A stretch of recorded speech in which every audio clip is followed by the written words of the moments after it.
You're listening to Energy Insiders, a weekly update on clean energy and climate policy with Renew Economy's Editor-in-Chief, Giles Parkinson, and leading energy analyst, David Leach.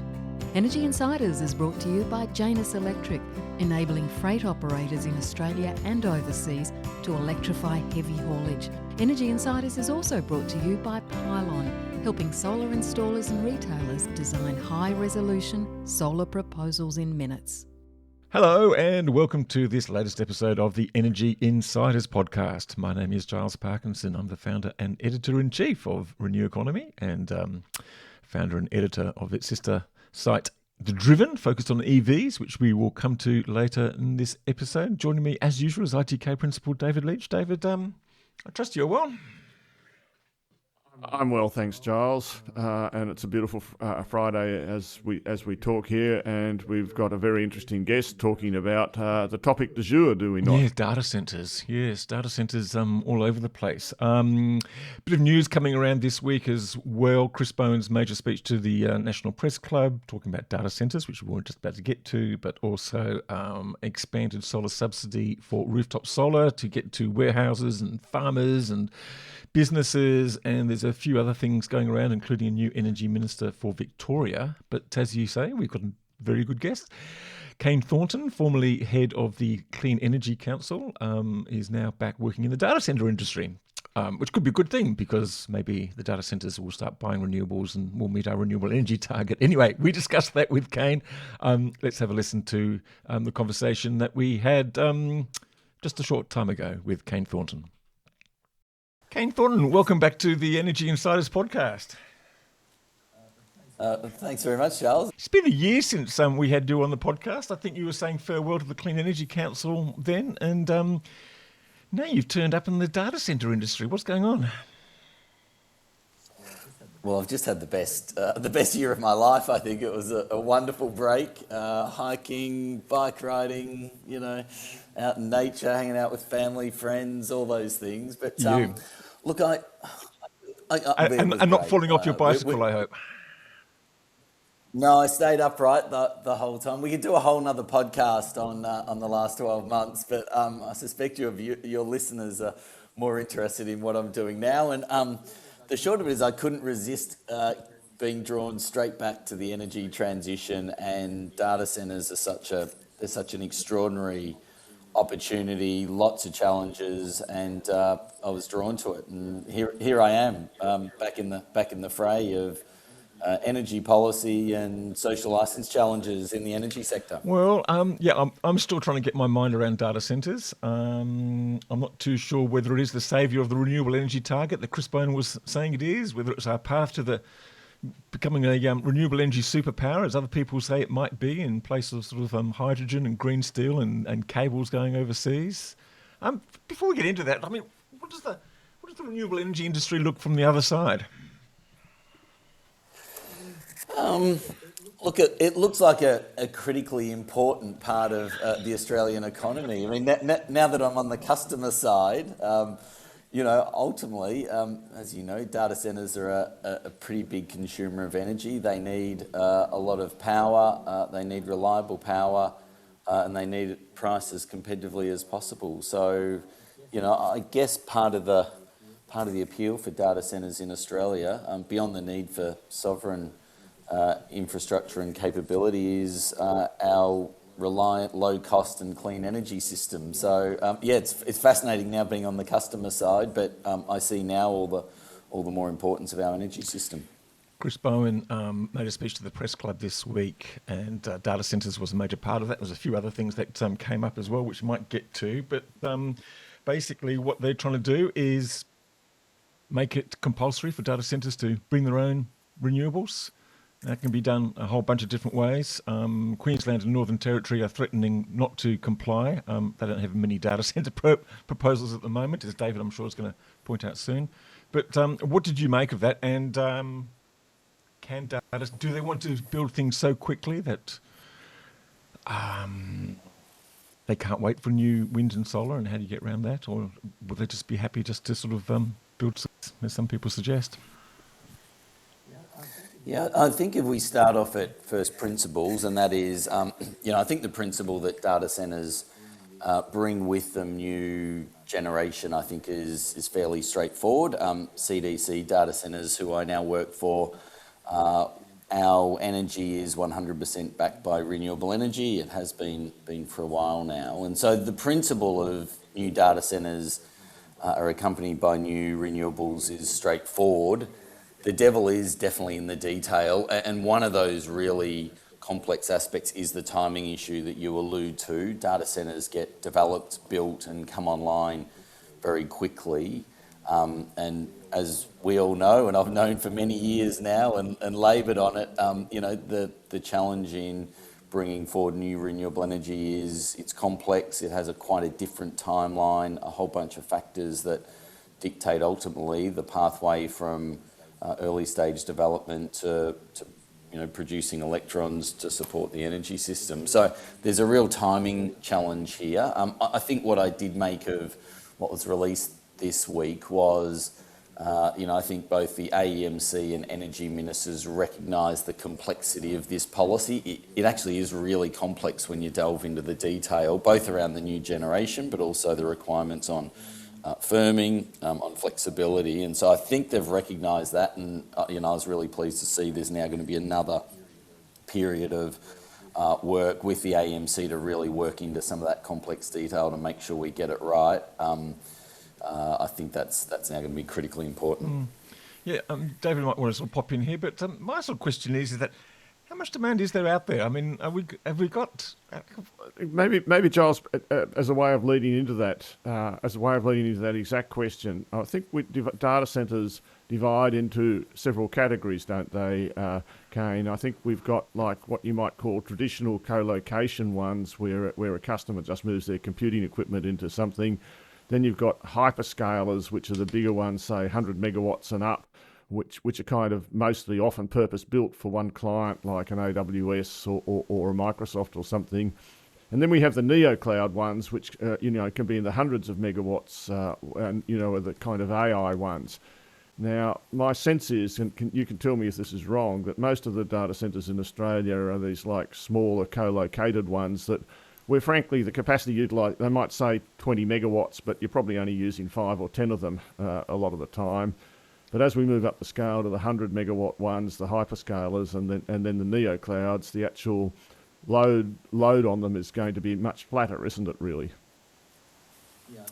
Yeah, I think that's a good summary, David, based on my understanding and insight. CDC's really background was very much on those co-located, a lot of critical services and government clients, and that's obviously now starting to evolve. But yeah, I mean, in terms of the energy, the energy consumption, I think the profile is shifting as those new clients, the new demand, and particularly the shift towards AI sort of gains momentum. I think there's still plenty of questions in terms of what that does look like, how data centres continue to evolve and what their sort of load profile looks like both in the near term, but also in the long term.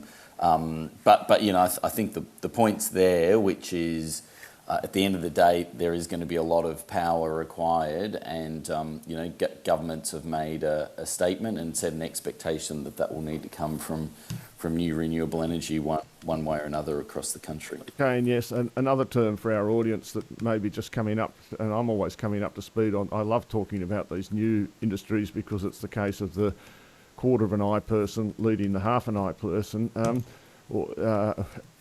We've got this term PUE, which is, I think, power use effectiveness. Can you just explain that to our listeners, what that PUE term actually means?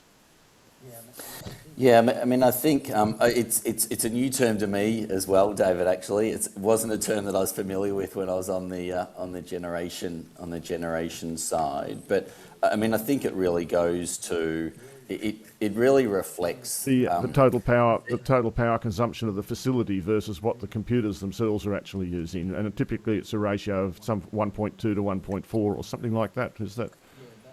Yeah, that's correct based on my understanding. I mean, I think what I've found interesting is in most data centres. I mean, data centres I think about a bit like a hotel, which is the data centre provides the infrastructure. It's a safe piece of infrastructure. It's reliable with a lot of contingency built into it. But then really essentially lease out the hotel room, and it's up to the client to decide what they do in that hotel room and how they might use it. And so, there is an extent to which obviously the data centre operator provides that infrastructure, and that infrastructure uses an amount of electricity in and of itself. But actually then it's really over to the customer as to how they might be using, it's their compute within the data centre, and the energy that they use is really subject to how that compute's being used and for what services. I want to come on to a couple of aspects of that, but I think when we think about it from an electricity point of view, and I'll say at the outset that I actually think when you're the data centre owner, electricity is not really the big deal about it. It's where all the equipment's coming from and how long it's going to take to get and all that stuff. That's where all the billions of dollars go. So, but when we think about it from the community's point of view, stuff like electricity and water does become a big deal. And I think one of the things in the Chris Bowen announcement was about grid and connection capacity.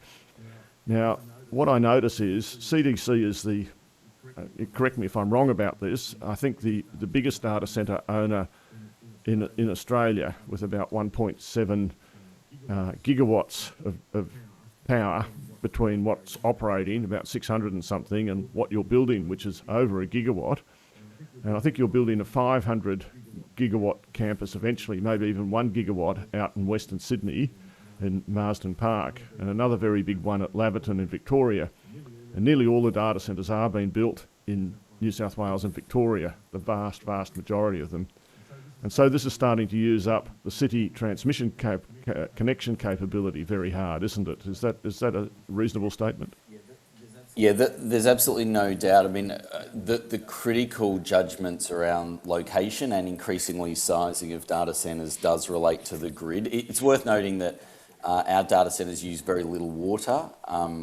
All 19 data centres that we've built and operate around the country use closed loop cooling, so we don't have the large water requirements that other data centres do. I think that goes back to your CEO, who's been there for about 20 years or something, and he started doing it in the Millennium Drought or something, and he's had water at front of mind ever since. Is that fair? That's it. So yeah, very first data centre was built about 20 years ago in the middle of the millennial drought, and so it was very clear then that it wasn't going to be acceptable to use large volumes of water for cooling, and that's now built into every data centre that we've built. So as you said, in terms of the community concerns, that just draws a line fully through concerns about water use. The most water that we use at our data centres is in the toilets and the kitchens. So that's a real positive. And ultimately, I'd like to see more data centres either use recycled water or ultimately move also to closed loop cooling. But back to the energy point, you're absolutely right in terms of that grid access is crucial. I mean, we've obviously seen data centres drawn to those sort of outer urban industrial zones, and in part that's because where there has been strong grid access. I think historically a lot of it was through at a distribution level, but that's now moving given the scale of data centres to transmission level. Part of what Chris Bowen announced during the week was some further reforms, particularly a couple of rule changes that relate to that grid connectivity bit. It's complex, it's intense, it's challenging, and particularly now, as you're seeing more data centres concentrated in parts of the grid, there is room for some quite technical and detailed reform to that connection process and some of the finer detail. When we look at, I'm a very heavy user of AI, so I can see both from my personal point of view as a knowledge worker the benefits. And I also study the actual AI industry itself and the token growth, which is growing at like 5-10 times a year at the moment. So I can see where the demand is going to come from. But I also see around the world, and I think most recently in Texas, there's actually been a bit of a moratorium put on data centres for a while. And when I studied this even a few months ago, the change in a year towards the community attitudes in Virginia was quite enormous. And I guess when I look at data centres that are all being clustered in these two areas, it's not just your 500 megawatt complex, but if I look at it, there's well over a gigawatt wanting to connect in Western Sydney, and no doubt there's more under the surface. And yet we also know it doesn't always get built. There's a huge amount of uncertainty about things as well. And then at Laverton, you've got these two areas. I guess my question, Kane, really is, when you use renewable energy to firm them, to run them, you're basically going to be getting the wind and solar from somewhere and then sending it through the transmission. And then you've got this backup question, which is all diesel generators for existing data centres. And you've got this huge concentration of diesel generators in one area of Sydney, and all the diesel fuel and, emissions when that's run and the diesel fuel risk. I think what I'm leading up to, and I'm sure you and others have thought about this, is why put a data centre in Sydney at all if electricity is its main deal? And why don't we go and put it out in the, at Wagga or somewhere like that, where there's plenty of wind and solar, or there will be, and you can connect to a substation out there and have no transmission cost, and there's lots of water as well. I mean, it's the world's third biggest area of almonds, a bit further out growing. What do you think? Yeah, look, I think there's no doubt we're going to see a trend now towards data centres shifting out towards those rural and, some of those regional areas. I guess a couple of things to note. One is, latency is still an important consideration, depending on the function and the applications in the data centre. I agree with that, but just for our users, can you just explain what latency is, just so we're all coming up to speed on this new term? Yeah, basically it's connectivity with the cloud or to the communications infrastructure that connects the data centre, the data within it, and the processing within it, ultimately to the customer. And therefore, historically, data centres have been located closer to where the end use customer is, i.e., closer to the big capital cities and the CBDs, where a lot of the processing and the data is stored or processed. That's obviously starting to change and evolve. I guess one observation I'd make is, and I live in the western suburbs of Melbourne, quite close to a number of data centres over here. And what I'd note is, when I started working for CDC, I actually didn't realise that there was a data centre just a couple of kilometres from my home, because it's embedded in a heavy industrial area. When I went and visited, actually, to be honest, it's the cleanest, quietest, most attractive facility in that industrial zone. You must be working in the industry, Kane. No, I get it. I'm not arguing. Yep. No. I'm serious. When you look at some of the neighbours around them, I'm sure you're serious. For some time, but we are. There is a concentration piece of. There is still a lot of industrial regions that are still available. It is often right on the transmission backbone, so it is often the best location for them. But again, as I said, there is now clearly a lot of focus on some of those outer regional areas. Places like the Hunter and the Latrobe Valley and other regional areas that I think increasingly will be more attractive and make sense in addition to those heavy industrial areas. Just that issue, I guess, about sort of social licence is an interesting one. We've seen, anecdotally, we've seen a lot of pushback. What can sort of data centres do better about that? And I'm just wondering if data centres are going to come sort of hand in hand with sort of solar and wind farms, is that going to make it sort of double trouble for those projects? Yeah, it's really complex, Giles. It's one of the reasons I was drawn to working in the data centre sector, because they are big, complex issues, and there's a lot of it that reminds me of the renewable energy industry sort of 5 or 10 years ago.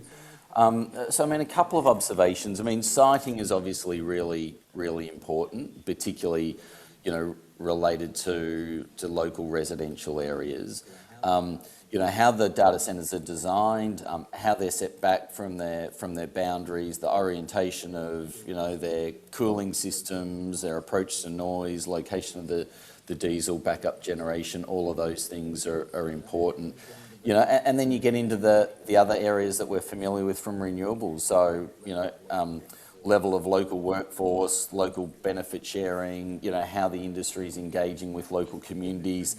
the thing that drew me to CDC is that they do this really well. They've been doing it for 20 years, but I've seen examples where, frankly, industry needs to do better.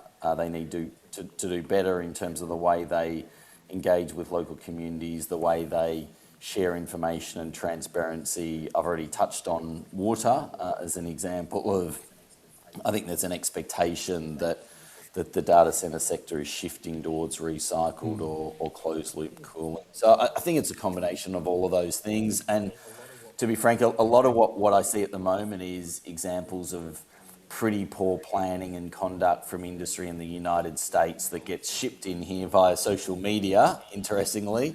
And I think we need to remind ourselves that a lot of what's happening in the US just couldn't happen in Australia. Well, it could. The trigger absolutely could happen in Australia, and that would be absolutely silly to say, in my opinion, with all due respect, Kane, that it can't happen in Australia.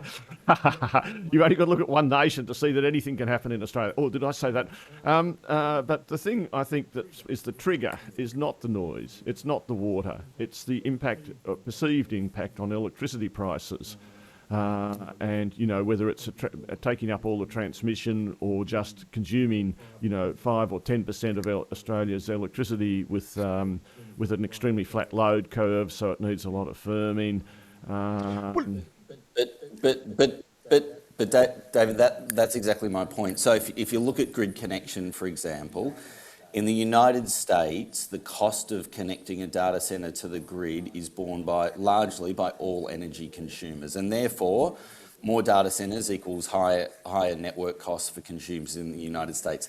That's not how it works in Australia. The cost of connections to the grid, the heavy electrical infrastructure required to connect a new data centre up to the grid is paid for by the data centre, and therefore there's some very technical parts of that are currently being reviewed and reformed, but therefore the vast majority of the costs, and I'll put to you all of the cost of the network connection infrastructure, borne by the data centre company and not borne by broader energy consumers. And in fact, actually the cost, the network cost of broader energy consumers is actually reduced by the virtue of more data centres who pay for that. I think we'd have to have an offline discussion about that, Kane, but I had a modestly careful look at this out in Western Sydney to the Western Terminal Station, which is around Eastern Creek, and that whole terminal station is now going to have to be filled up and essentially replaced as part of the Southern Sydney ring reinforcement. And my understanding is that's a cost that will be borne by consumers generally, not by the data centres that have contributed, can I just say, to the use of that actual terminal station. But anyway.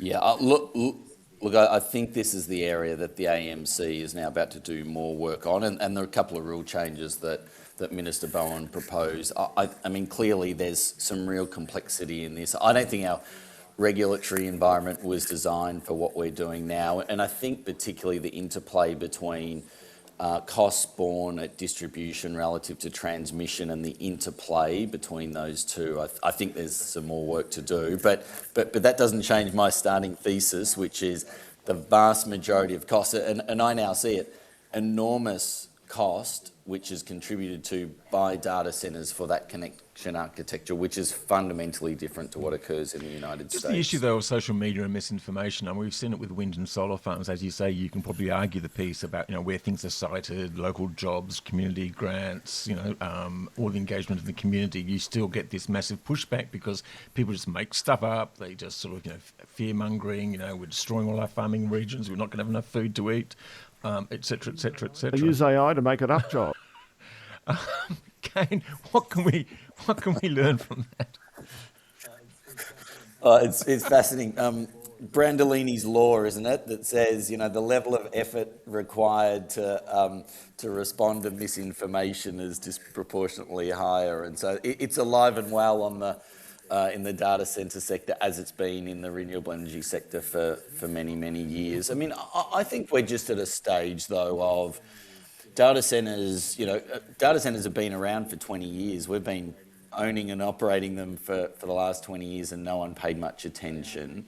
they are paying attention now. And I think genuinely people have a lot of questions, just like they did when a renewable energy project or a BESS was built or coming to their community. They've naturally got a lot of questions, and that creates a level of anxiety.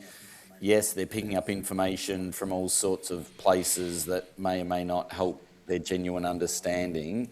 And I think we're just in a period where data centre players, governments, local, state and federal. I was with a bunch of local governments just a few days ago talking about this. I think we all have a role to play to lean into this, to help people understand the reality of what a data centre means, how it would operate, how it deals with noise, how it interacts with energy, what it might mean for their power bill, etc. I think we just have to lean into this. We have to accept that the vast majority of people, once they understand why we need data centres, and once they understand how they can be done well, and I'm super proud of how CDC does them, I think they do them really well, then they actually go, yeah, everyone should do it like that.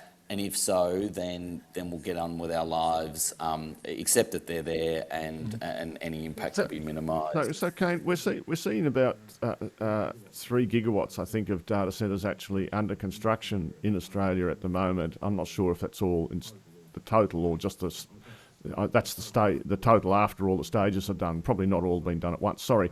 But I guess I just wanted to ask, we've also seen, there's a broader argument here about AI and stuff, which I don't particularly want to get into, but there's no doubt that people like Anthropic and OpenAI have this will pay almost anything right now for a data centre. You can see that in Elon Musk's, SpaceX's latest results. So from where you're sitting in CDC, do you see much interest from these neocloud, these US giants, if you like, big tech as some people call it, with a fairly hostile sort of vibe, actually wanting to grow their presence in data centres in Australia? Yeah, I mean, as I said, our background has been in those sort of critical services, cloud-based services, and the demand for that is clearly growing. You only need to look at the number of apps we use on our phones, or the way in which we're creating or using data in our professional lives. That's going to continue to grow.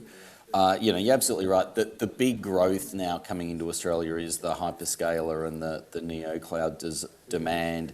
Clearly, Australia is a good place, and there's a lot of discussion about us being the second best place, the second favourite place to invest around the world for all of the obvious reasons. Very similar to why to renewable energy investment. In fact, that's part of the basis of the attraction of Australia. That demand's there. I think it's a big opportunity for Australia if we get it right. And as you said, part of what government's working through is their broader regulatory approach to AI. What are the guardrails? How does it get used? What does it mean for our economy, for employment, for all, for IP, etc., etc. There's a lot of work going on in that, and clearly that's important. From my perspective, what I'm focused on is we need data centres, we need more of them, and how do we make sure we're doing them really, really well, and we can take advantage of the economic opportunity. We can address the sort of social licence issues we touched on, and we can meet that demand in a way that's really responsible, helps the energy system, the community understand it. In fact, Australia then benefits from it as a nation. How much demand is there out there? I mean, is there enough for a couple of wind farms, a couple of solar farms? Is it going to save the renewable energy target? Is it going to get all those projects which are all stuck in the capacity investment scheme, the lack of buyers from gentailers and other corporate buyers? Or are those sort of ambitions only going to be satisfied by the arrival of the hyperscalers with quantities of demand that we can barely imagine?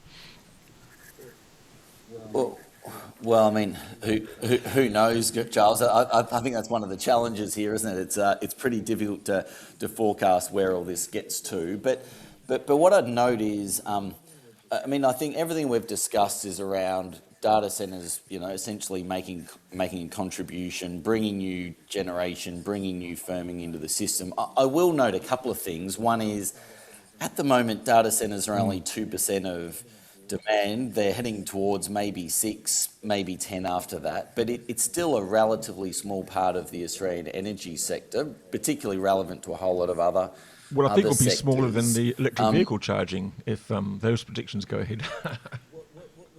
Well, I think that's right. And to note that today, no other sector has an obligation for them to bring new renewable generation or new firming online. Now, I'm not arguing against that, by the way, but it is just curious that there's a lot of focus and a lot of obligation being put on one, today anyway, relatively small segment of the energy sector.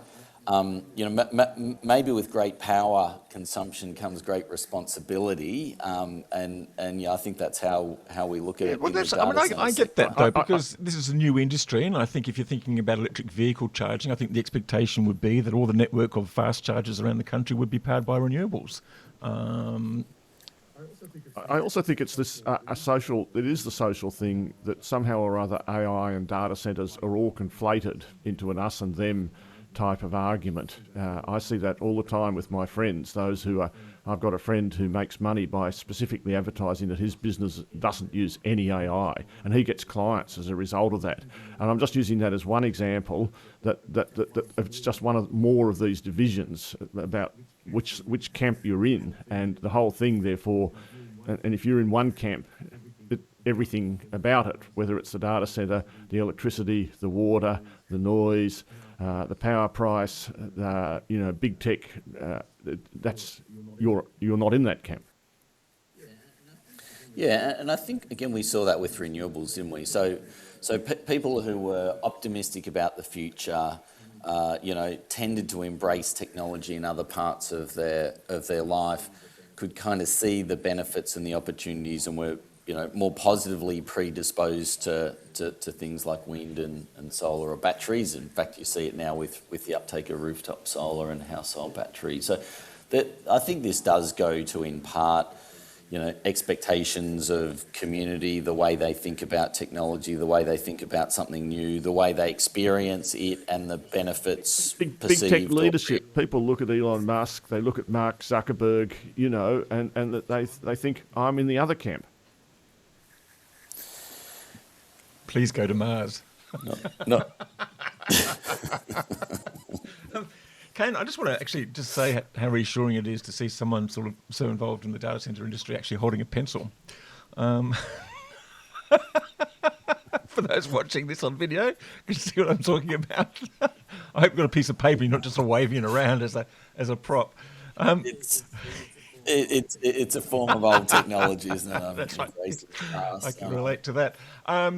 Just back on one of my final questions, just back to NDC then, and your own company. You say you're 100% renewable or contracted or whatever. I mean, do you have any more expansion plans and exactly how you're going to go about and power those? Yeah, so 100% backed today for all of our data centres operating around the country, and indeed our customer loaders as well. Look, lots of discussions about this at the moment, Giles. Obviously, there's a clear expectation from government that in the future we'll be 100% supported by new renewable generation, and so there's a lot of thinking going on. Clearly, we need some real clarity from government as to exactly what that looks like. How is additionality defined? How will that interact with the REGO system that's been hinted at? How do we transition? When does it start? What are the rules around all of that? But ourselves, and I expect every data centre player in the country, will be actively looking at that, and then considering ultimately what's the most effective way for them to meet that obligation. Well, is it acquiring certificates? Is it long-term agreements? Is it strategic partnerships, etc.? Can you point, like CDC, by my numbers, they're not my numbers, they're RenewMap numbers, and I want to call out RenewMap and say what a great job it does on all this stuff. But CDC has about 600 megawatts of operating data centres, and it has over a gigawatt under construction. Can you point to any renewable projects or PPAs that CDC has caused, so that have sort of contributed to some renewable project getting built? So to date, David, our commitment been met through the purchase and acquisition of LGCs. Now, as you know, they're the currency of renewable energy in this They're country. free right now, so that doesn't get me very far.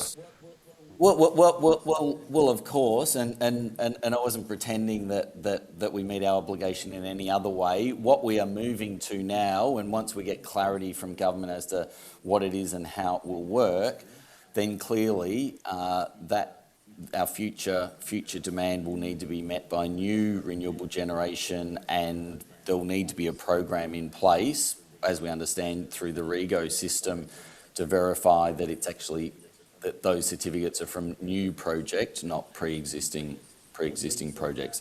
We accept that. That's clearly where it's going into the future.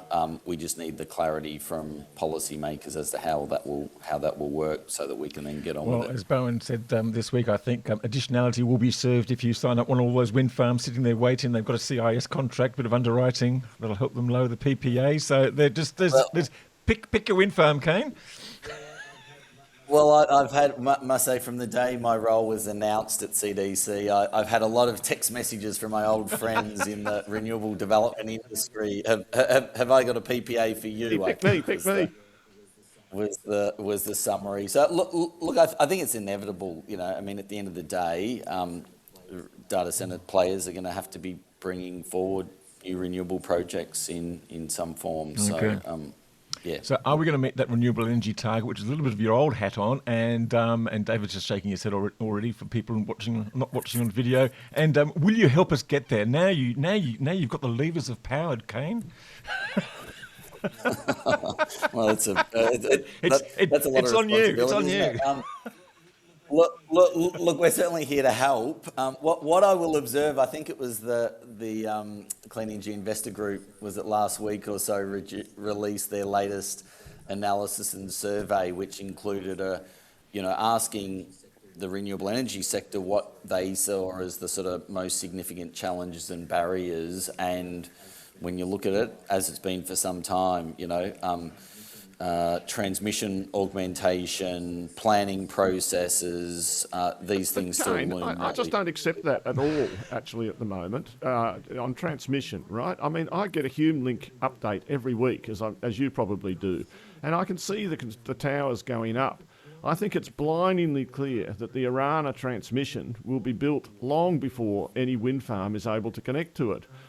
I'm not going to go to Victoria, that's another topic, but in New South Wales, there are projects with all their environmental approvals where the transmission, I think, can be clearly seen, will be there. I don't get it. It's not a question for me anymore, David. Look. I mean, I hope you're right. I hope there are a whole lot of renewable projects that are there and ready to go, that have got network connection, that are through the planning process, that have got a SIS or something else, and all they need is an offtake from a customer. But my sense is it's still more complex than this, and more complex in different regions of the country, and that's one of the bits of the policy that I'm nervous about. That if governments, state governments in particular, require that the generation must come from a particular type of generation in a particular state, I just think makes this task Why is that an issue? Because if you're going to go to South Australia, don't you want to have local generation there? I mean, wouldn't you understand that? That's what we. Well, I mean, I think I think customers are naturally incentivized to look for generation relatively nearby to their load. But at the end of the day, we have a national energy market. In part, that's about efficiency. And I think the idea, and if you look at some of the challenges with bringing renewables forward over the years, for example, there was a period in New South Wales where wind farms basically couldn't get through the planning scheme. There was a period when in Queensland there were flood events and the construction of large-scale solar came to a grinding halt for 6 to 12 months. There's periods where particular transmission projects that are critical to unlock renewable capacity have faced significant delays. I guess I just use those some examples of where I don't think I don't think it's a very efficient model whereby you must bring generation specifically in that region. We've got a national energy market for a reason. We've got an interconnected market. I think the more flexibility we can have, the more liquidity there'll be. Ultimately, the more efficiently and quicker we'll bring on data centres. And I sort of agree with that, and then I look at transmission, and but the other question we haven't, and we are running out of time, is around the firming side of things. At least if you look at neoclouds, and you know, they can both have very flat load curves, but they can also have very short-term demand drops very significantly. And as far as I know, they have this 99.94%, you know, essentially less than 10 hours a year that they guarantee they'll be offline, that they won't be offline. And so as a result of that, they have essentially megawatt for megawatt diesel generators, which to me, really, I just don't like that in any way, shape or form. And I think about batteries, and I think about the overall firming that's required in the whole thing.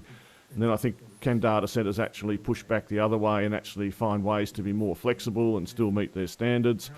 How's the industry thinking about that? Really complex issue, David. I mean, as I mentioned, our data centres run absolutely critical infrastructure. I must say, I was shocked when I first visited a data centre as to the levels of redundancy and contingency that's built into every aspect of it, whether it's the network connectivity, whether it's the UPS or the diesel generation, the lengths the business goes to make sure that the system and the data centre remains online all of the time is extraordinary. And therefore, you know, the ability to dial load back is really challenging. As you said, there are, you know, the facilities do have diesel generation on site. They are used, in fact, I was at a data centre not too long ago, I think I can say this, not too long ago, and the level of effort they go to avoid ever running the diesel generation is extraordinary. It is only there and only used when things go really wrong, and largely that's about out on the grid. And given the infrastructure we testing, host, plus they have to run for some hours a year for testing, but never mind. Well, exactly. Of course, that they have to be tested to make sure that when bad things happen, they will kick in and they will do what they need to do. At the end of the day, therefore, the levels of flexibility and responsiveness to the grid is that this is a real challenge. Clearly, there's a trend towards the role and use of BESS in project design and the role that it might play. But getting this right, I think, from a policy perspective is going to be critically important. And you know as well as I do, governments have been here before with the RRO, and I think people would suggest that hasn't delivered what it was intended to. So I think this is one of those areas that's really easy in principle, but actually getting the policy right so it delivers for both data centres but also the system and ultimately in new investment. Are you going to tell me the devil's in the detail? Anyway, I just want to clarify that thing about flexibility, because AEMO's made clear in its comments that data centres are not very flexible, yet it's put in rule changes to say we want them to be flexible. So you're suggesting that really inherently the flexibility will only come from the addition of battery storage because they can actually provide that flex, and it's not really in the running of the data centres, because heaven forbid we don't want to interrupt those streaming services. I think, certainly we wouldn't want your listeners to this podcast to be interrupted. Well, exactly. I think, David just gave an example of as the use of data centres is evolving and with different AI use and tools and systems, then there is different levels of flexibility.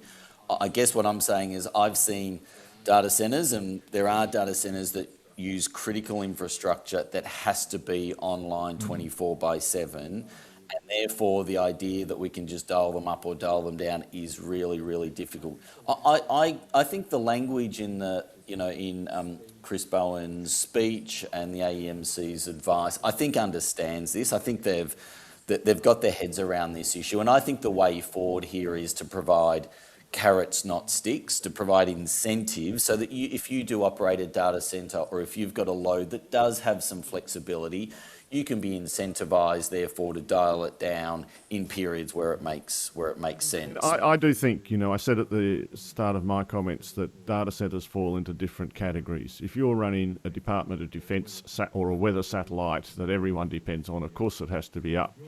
If you're running a neo-cloud training load, which might have an underlying demand of hundreds of megawatts, you can interrupt the training. It really, in the end, whether it trains this hour or 1 hour later, doesn't change the world very much. And I think there is actually, for different kinds of data centres, an absolute demand response type of ability.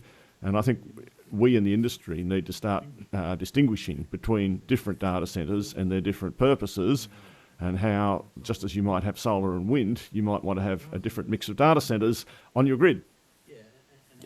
Yeah, and I'll go back to what I said earlier. I mean, at the moment, data centres are 2% of the energy system. I mean, the reliability and the security of the electricity system, critically important.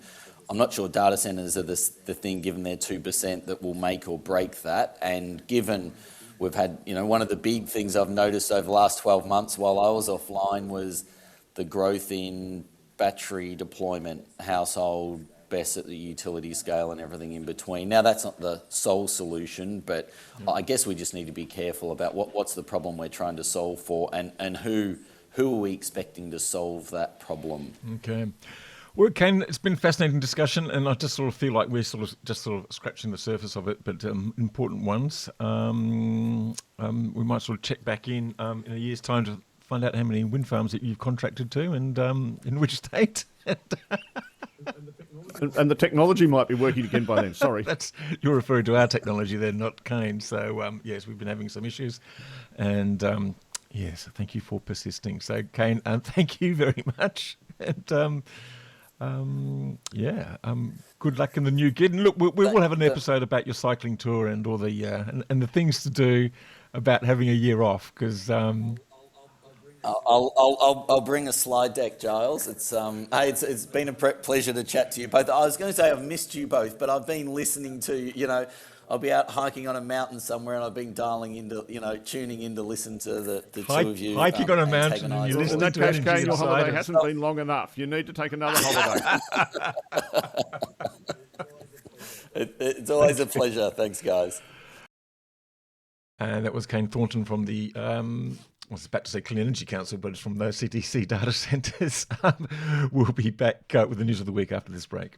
Invest in a low-carbon future through a diversified portfolio of environmentally conscious investments across multiple asset classes, all within the convenience of a single unit. Generate competitive returns while supporting both your portfolio and the planet. If you want to invest in the environment, think of the Enviro Invest Investment Fund. The Enviro Invest Investment Fund is a corporate representative of Daylight Financial Group, AFSL 521404. Past performance is no indicator of future performance. Read the information memorandum for more details at enviroinvest.com.au. You're listening to the Energy Insiders podcast with Giles Parkinson and David Leach. At least I know who we are, David. You do? Yeah, apologies for some of the issues we had. We've just moved to a new platform. We're having a few sort of problems, so I sort of dropped out for a bit, and we had to be very patient as we joined the same virtual studio as it was. David, I'm not too sure whether you got any sort of further reflections about data centres. I've got to say I was a little bit disappointed to hear that it was just sort of, 100% renewables was sort of, buying certificates. I would like to see them be a bit more proactive and actually buy contracts. We didn't really cover it in this thing, but the CDC is the biggest data centre operator in Australia and growing quite strongly. But it doesn't actually own the equipment that goes into the data centres. And so it's all the racks of computers and things that are actually the thing that the data centre operator is most concerned about. That's where the billions and billions of dollars go. So if, buying RECs or, is just not really top of their mind, so historically, although obviously it's going to be going forward. yes, because it's one of the things that you're going to have to do to bring the community along with you. And that is rapidly emerging as the number one challenge in the industry is getting the community online. Never mind what the reality is. Reality has got nothing to do with perception, or only a very limited amount. It's finding you have to bring perceptions with you. And, I've said this in the renewable energy industry, and I would say it for the data centre industry. They don't employ enough psychologists. I'm quite serious about this. They don't think about how people think. They think they're all technology people who just think that if there's a fact out there that data centres don't use much water, that everyone will immediately believe that, and that's the end of the story. It doesn't work like that. It's interesting you say that. I was at the Electricity Networks Association conference in Adelaide this year, and it was a lot of it was about sort of community acceptance and social license. And the two keynote speakers were actually sort of psychologists, or sort of taking that sort of point of view. There you go. So, but I mean, it's taken them 15 years to get there, right? Well, that's exactly right. You can bet that 15 years ago it wasn't psychologists that were making the keynote speech. And if they had been, it might have been a better outcome. That's exactly right. That's my point. Yeah. The other big thing from Chris Bowen's speech at the National Press Club this week was the extension of the ESRES, that's the solar rebate, from a maximum 100 kilowatts, systems to 1 megawatt systems. He made the point that we can fly into cities and planes and look down at rooftops of warehouses and see basically nothing, even though rooftop panels seem to be everywhere on homes at the moment. Strikes me as a reasonably good idea, David, and I just think it's they're not getting very many goals at the large scale at the moment, at least not yet, until they can bring the data centres in line, maybe. But I'm not too sure that's the only solution. But things are still going gangbusters in the consumer section. Been so busy doing some other stuff this week. I congratulate Chris Bowen. It's brickbats and bouquets, but this is the bouquet time, because this is an obviously sensible thing, and no doubt the Smart Energy Council's involved there somewhere as well, as they so often are in this stuff. But I kind of miss, Giles, was anyone say how much extra solar is expected to be installed? We all know there's tons of rooftop space, even if some of it's not safe to put solar on, but there's a lot of warehouse space, a lot of farm space, and how much it's actually going to cost in terms of the subsidy, or how much might be installed in a year. Look, I've seen sort of $2 billion mentioned, but I'm not too sure whether that's actually a serious number. I mean, the available rooftop space, of course, is about 80 gigawatts or something like that. So it's just extraordinary. And only 5 gigawatts is actually being used at the moment. So I think what they're actually thinking is probably a sort of a doubling or a trebling over the next 4 or 5 years. And, I think it's sort of quite sensible. I mean, it's interesting, this sort of focus on sort of small scale and distributed stuff. Earlier in the week, the Clean Energy Council, also announced by Chris Bowen, sort of put in $100 million through Infradebt, a business that you know reasonably well, and I think you sort of provided some advice to. Very well run by my friend Alexander Austin, I must say. If you want a knowledgeable, good operator in the industry, and you want some debt for your project, go and speak to Infradebt and Alexander. You will get a very intelligent discussion. And he speaks highly of you too, David, actually, because I did have a chat to Alexander this week to ask him about that, and just why that small scale industry sector actually needed to getting some. It fits in with the solar soaking thing. So your basic point about, like a lot of people have said, let's focus and do as much through the smaller scale, the distributed side of things, whether it's big distributed or small distributed. I absolutely, and make the whole policy suite. I have all the different bits of policy all contribute to a goal. And if we are becalmed, as we obviously are at big scale at the moment, and no matter how much we do on small scale solar, and no matter how much it makes prices go negative again and therefore creates headroom for more batteries, it's still not going to solve all the problems of coal stations retiring, which they're coming up to.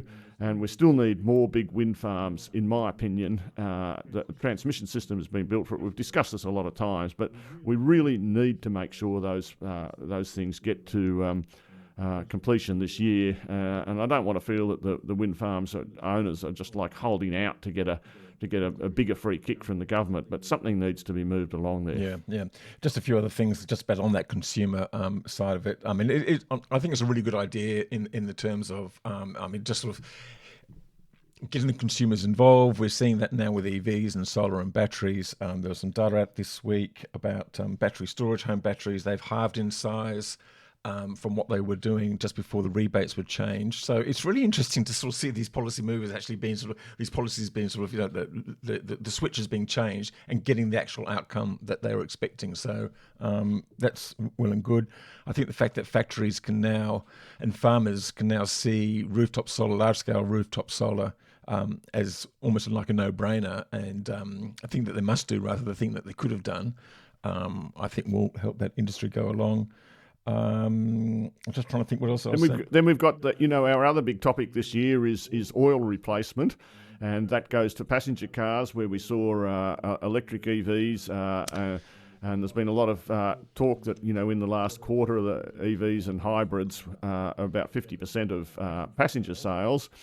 And then on the trucking sector, we're continuing to see, and we've done a number of podcasts on this thing, but speaking as a shareholder of New Energy Transport, and therefore speaking my own book to a very minor extent, what you see is they've been able to accelerate their program by getting some portable chargers in that you can buy overseas, and you just find a block of land and somewhere to plug them into the grid. And so that lets them get 20 trucks on the road, 20 semi-trailers on the road by the end of this year, despite the fact that there's really no long-term charging infrastructure in place. They can do it all with temporary stuff. So it just shows that when there's a big incentive and a market there, and you let the entrepreneurs go to work, you do get results. So there's a role for government, and certainly, but if they put the incentives in place, or the market does, then the private sector is going to deliver pretty heavily as well. That's right, and also just sort of setting the scene for sort of innovation. I was struck by what New South Wales Energy Minister Penny Sharp said last week, just about the 3 hours of free solar, which has now been sort of introduced as an option. And she was saying, look, it's really early days. We're not really too sure what we're going to see, but we're going to see a lot of innovation, and that's the exciting bit about it. So I actually... she said that this could sort of roll out in ways that sort of people struggle to imagine, in the same way, I guess, as the home battery scheme was sort of more successful than anyone did imagine. Just on that, though, it was interesting to see that Energy Australia took more than a month to actually make its offerings public to its consumers, and it got a rap over the knuckles from the competition regulator, no more than a tisk, tisk, tisk, a very loud one, that should be said. But it did actually... Got a new CEO for the Clean Energy Regulator, which I think many of us in the industry, and the new CEO has been on this podcast, and I think we're hopeful that that'll be a well-administered and well-run business. The other thing, and Giles, that when we're long podcast, they're always too long, but the climate is turning out to be very evident all around the world this year. We've seen the massive bushfires in the United States. We've seen in South Korea record temperatures of 109 degrees Fahrenheit. I mean, if you're in your city, 109 degrees Fahrenheit in the old scale, probably pretty warm. Yes. Nuclear power stations having to close down because river levels have dropped in Europe. And the army coming in, sort of setting off explosions to divert rivers so they can now flow past nuclear power stations. And then we're still building up to this El Nino, which we don't know what it means for Australia, but it may well mean less wind generation in summer. But that could well be like at a record level, and so I think we need to keep a strong... The signals from the climate and from the weather and the underlying need for every citizen of the world to take an interest in this and get on with what they're doing becomes more urgent every day. Yeah, Zeke Housefather, who's been on this podcast, has just been posting recently just about the... I think you actually reposted one of his posts just the other day, just about the ocean temperatures and just how warm they are compared to the last time we had a super El Nino, and they are already a couple of degrees above where they were. So we're heading into sort of uncharted territory. Yes. It's just something to keep an eye on as we move into summer. It may or may not mean something for drought. It may or may not mean something for wind. It almost certainly means that temperatures it's going to be a warm summer. I think we can pretty much guarantee it. And on that cheery note, Giles, I've got two more thinking things. about the future. I've got two more things. So I've got a... We've got a new energy minister in Victoria, Jacqueline Symes. She was the treasurer. So it's going to be interesting to see what happens there, and particularly with the advertised start of the offshore wind tender, if that gets done in... Been delayed. I saw a headline this morning, it's already under review. Yes. That's not what the story actually said. The headline said that, but the story didn't say that. But it may well be delayed. Misleading headline. My goodness me. Who ever heard of one of those? And Energy Australia results actually came out, which I was trying to lead to before. A $40 million profit, lost 5% of its consumers over the last 6 months, which is interesting. Wholesale prices down, so its margins were crimped there. Expects wholesale prices to remain low at least till the end of the year, and I guess we'll see what happens in the summer as temperature rise and the air conditioner gets on, but home batteries may come to the rescue of that, but we shall see to what extent. And just talking about the options it is looking at to replace Yallourn, which it says will still close in 2 years' time. This is a different state government. And Giles, and you probably, did you see the thing about the Snowy 2 cost overruns? No, neither did I. So it must still be coming. Anyway. That's right. Even the estimate of the cost overruns has gone over time, so there you go. Anyway, Giles, next we'll be talking about our holidays, so perhaps it's time to wind this overlong podcast up. Thank you very much to Kane Thornton for coming back onto this podcast. Thanks to all the listeners out there. Thanks to our sponsors, of course, Pylon and Janus Electric. We'll be back with another episode of this podcast this time next week. Bye for now.